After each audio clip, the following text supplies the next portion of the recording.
یوں کہہ لیجیے کہ ہندوستان میں ہمارے پاس اگر کوئی تحریکی جماعت ہے تو جمعیت علماء ہند ہے، جس کا قیام 1919 میں ہوا۔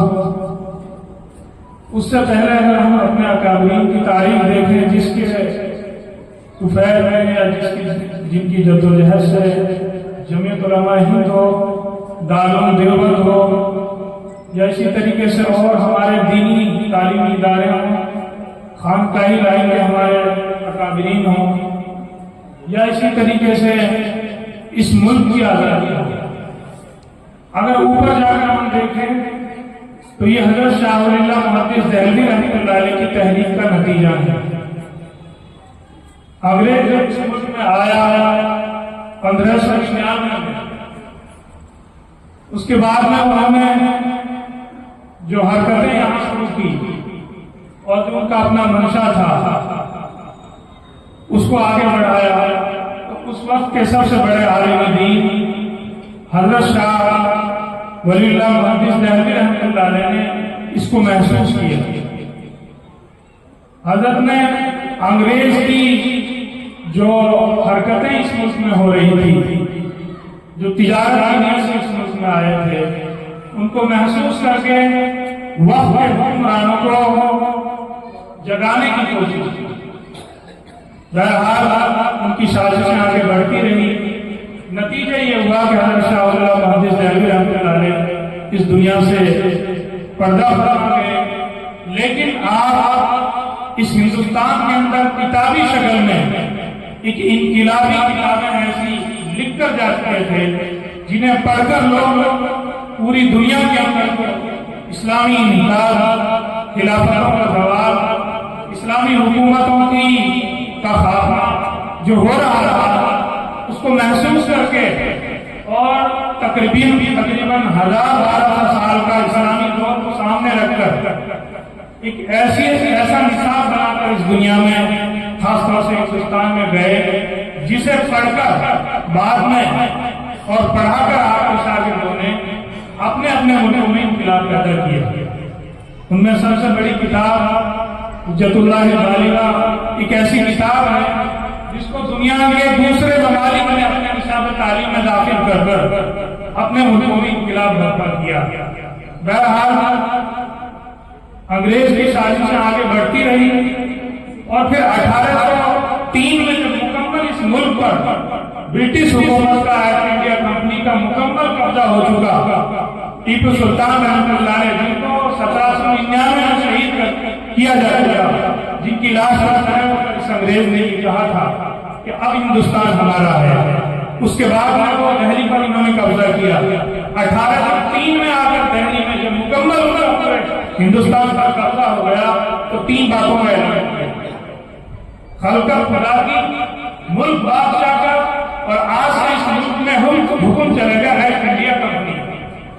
1803 میں جب انگریز نے یہ بات کہی دہلی میں آ کر، 1804 میں اس وقت کے سب سے بڑے عالم حضرت شاہ ولی اللہ محدث دہلوی رحمۃ اللہ علیہ کے صاحبزادے حضرت شاہ عبدالعزیز صاحب محدث دہلوی رحمۃ اللہ علیہ نے 1804 میں انگریز کے خلاف فتویٰ دیا کہ یہ ملک غلام ہو چکا ہے، اس کے خلاف جہاد کرنا ہر مسلمان پر فرض۔ اس کے بعد میں یہ تحریک چلتی رہی، اور اسی تحریک کے نتیجے میں آگے ایسے لوگ پیدا ہوئے، حضرت سید احمد شہید اسماعیل شہید رحمۃ اللہ علیہ جو حضرت شاہ عبدالعزیز محدث دہلوی رحمۃ اللہ علیہ کے شاگرد تھے۔ تحریک کے بعد لوگ تیسرے نمبر پر ان 2000 کے ہاتھ میں آتی ہے، وہ اپنی اس ملک میں جدوجہد کرتے ہیں، کوشش کرتے ہیں، بالاکوٹ میں اس تحریک کا بھی آخری ہو جاتا ہے۔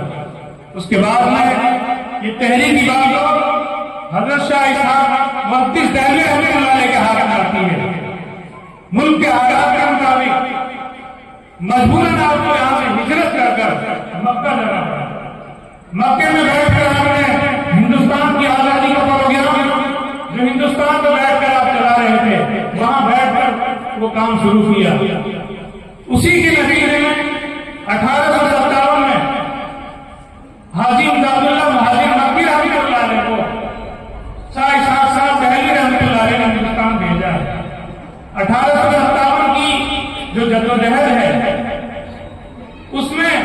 جو مشترکہ ایک جدوجہد ہے اس میں جو محاذ قائم ہوئے، اگرچہ ملکی سطح پر 1857 کی بات کو مغلیہ حکومت کے آخری بادشاہ بہادر شاہ ظفر کے ہاتھ میں تھی، لیکن اس کا آغاز میرٹھ سے ہوا۔ پھر اس کے بعد میں ملک کے مختلف صوبہ جہاں اس کے محاذ بنے۔ شاملی بھی ایک محاذ تھا، پانی پت ایک محاذ تھا، آپ کے میوات میں ایک محاذ تھا۔ مختلف صوبوں میں الگ الگ محاذ قائم ہوئے جنہوں نے انگریز سے لڑائیاں لڑی اور اپنی شہادتیں حاصل کی۔ بہت سارے لوگ، علماء، عوام الناس، بہت سارے لوگ شہید ہوئے۔ حاجی امداد اللہ مہاجر مکی رحمۃ اللہ علیہ کی شاملی کا جو میدان ہے، جو یہ محاذ ہے، اسی میں ہمارے اکابرین حضرت مولانا قاسم نانوتوی رحمۃ اللہ علیہ، حضرت مولانا رشید احمد گنگوہی رحمۃ اللہ علیہ، حافظ ضابط شہید، بہت بڑا ایک قافلہ ہے جو شاملی میں نہیں لڑی۔ بہرحال 1857 کے بعد میں ملک کے حالات اس طرح کے ہو گئے کہ انگریز جہاں بھی کسی ٹوپی کرتا داڑھی والے کو دیکھتا، بغیر پوچھے، بغیر کوئی مقدمہ کیے پکڑتا، اس کو سولی پہ چڑھا دیتا۔ حالات یہ ہو گئے کہ ملک میں اس وقت کہ لوگ اگر کسی کا انتقال ہو جاتا، جنازوں کو لے کر راستوں میں بیٹھے رہتے، دو دو تین تین دن ہو جاتے ہیں، کوئی جنازے کی نماز پڑھنے والا نہیں۔ علماء بڑی کثیر تعداد میں شہید ہوئے۔ آپ علماء ہیں، اچھا یہ ساری جانتے ہیں۔ میں تو صرف اتنے تھوڑا یہ پروگرام شروع ہو اس سے پہلے تو اس تاریخ جمعیت کی ہمارے اکابرین کی سامنے آ جائے گا۔ 1857 کے بعد میں یہ حالات ہوئے، مجبوراً پھر ہمارے اکابرین نے سوچا کہ اب کیا کیا جائے گا، اس میں اسلام کو، مسلمانوں کو کے لیے کیا کیا جائے، اس میں کیا کیا۔ بہرحال مشورے ہوئے، روحانی شخصیتوں نے مراقبے کیے، فکر مند لوگوں نے بیٹھکیں کی، اپنی مجلسیں قائم کی۔ آخر میں جب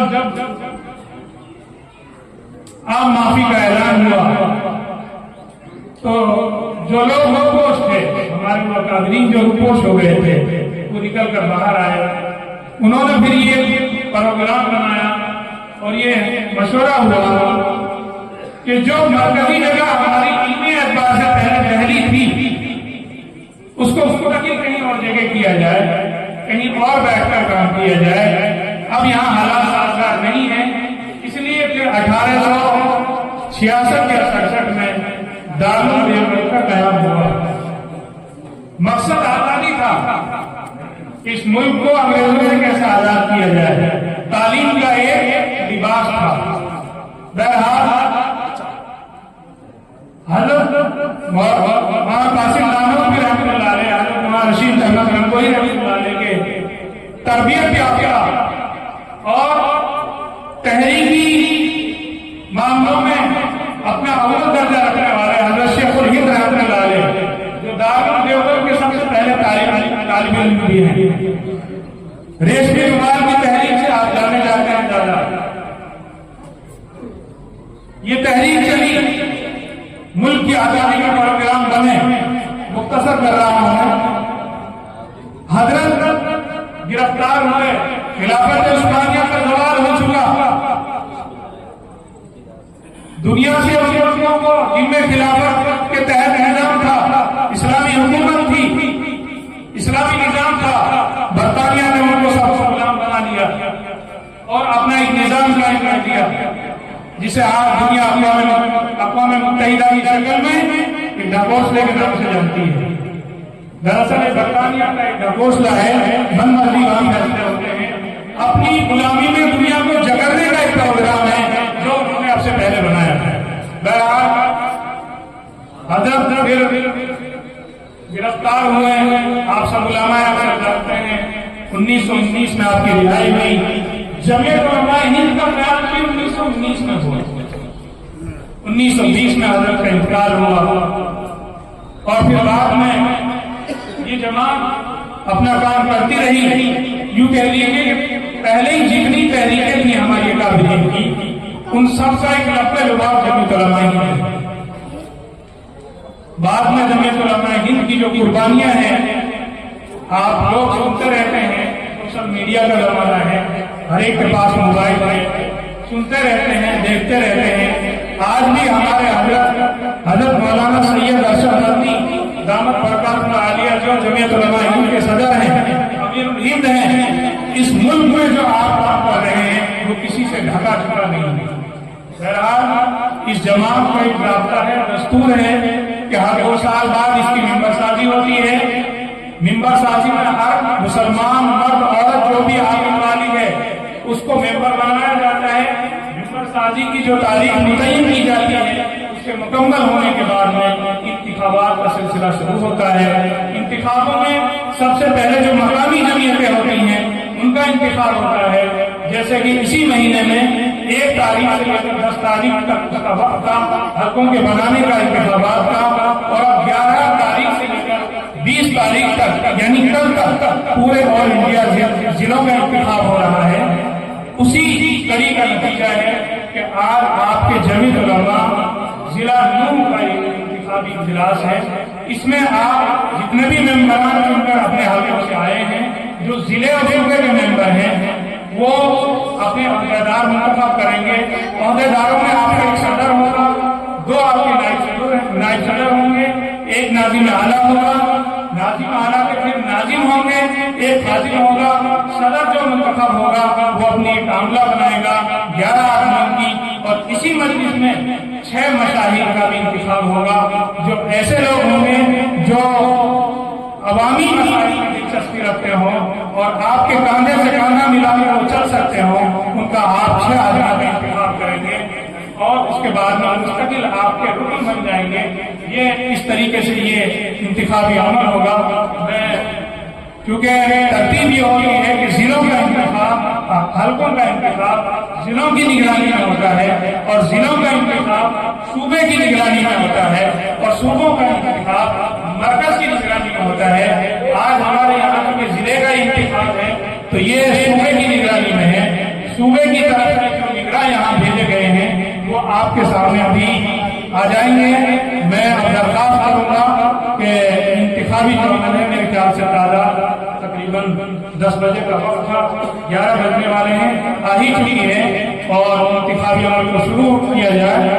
اس سے پہلے میں ایک درخواست کروں گا اس مدرسے کے جو ذمہ دار ہیں یا اساتذہ ہیں, برائے کرم عزیز طلباء کو یہاں سے آپ دوسری جگہ بٹھا دیں, اس مجلس میں نہ بیٹھیں کیونکہ یہ ضابطہ کے خلاف ہے.